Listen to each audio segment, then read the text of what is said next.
Hello दोस्तों, आज हम एक और नई प्रेरक कहानी लेकर आए हैं। ये कहानी भगवान बुद्ध की है।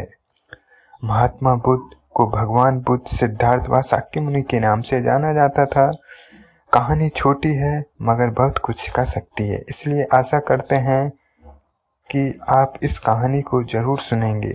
और यदि ये कहानी आपको अच्छी लगे तो वीडियो को लाइक करें और हमारे चैनल को सब्सक्राइब करें।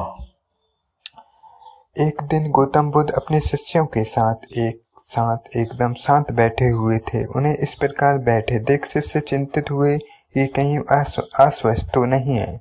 एक शिष्य ने उनसे पूछा कि आज वह मौन क्यों बैठे हैं, क्या शिष्यों से कोई गलती हो गई है। इसी बीच एक अन्य शिष्य ने पूछा कि क्या वह अस्वस्थ है, पर बुद्ध मौन रहे। तभी कुछ दूर खड़ा व्यक्ति जोर से चिल्लाया, आज मुझे सभा में बैठने की अनुमति क्यों नहीं दी गई। बुद्ध आंखें बंद करके ध्यानमग्न हो गए। वह व्यक्ति फिर से चिल्लाया, मुझे प्रवेश की अनुमति क्यों नहीं मिली। इसी बीच एक उदार शिष्य ने उसका पक्ष लेते हुए कहा कि उसे सभा में आने की अनुमति प्रदान की जाए। बुद्ध ने आंखें खोली और बोले, नहीं, वह अछूत है, उसे आज्ञा नहीं दी जा सकती है। ये सुनकर शिष्यों को बड़ा आश्चर्य हुआ। बुद्ध उनके मन का भाव समझ गए और बोले, हाँ, वह अछूत है। इस पर कई शिष्य बोले, हमारे आश्रम में जात पात का कोई भेद ही नहीं है, फिर अछूत कैसे हो गया। इस पर कई शिष्य बोले, हमारे आश्रम में जात पात का कोई भेद भी ही नहीं है, फिर वह अछूत कैसे हो गया। तब बुद्ध ने समझाया, आज वह क्रोधित होकर आया है। क्रोध से जीवन की एकाग्रता भंग होती है।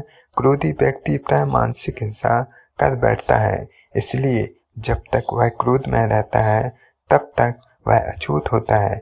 इसलिए उसे कुछ समय एकांत में खड़े रहना चाहिए। क्रोधित शिष्य भी बुद्ध की बातें सुन रहा था। पश्चाताप की अग्नि में तपकर वह समझ चुका था कि अहिंसा ही मनुष्य का महान कर्तव्य व परम धर्म है। वह बुद्ध के चरणों में गिर पड़ा और कभी क्रोध न करने का प्रण लिया।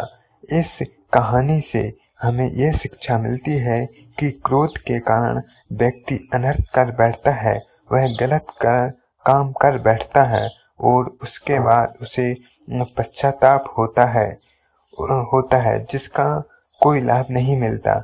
इसलिए हमें क्रोध नहीं करना चाहिए। असल मायने में क्रोधित व्यक्ति अछूत हो जाता है। कहा भी गया है कि अब पछताए होत क्या, जब चिड़िया चुग गई खेत।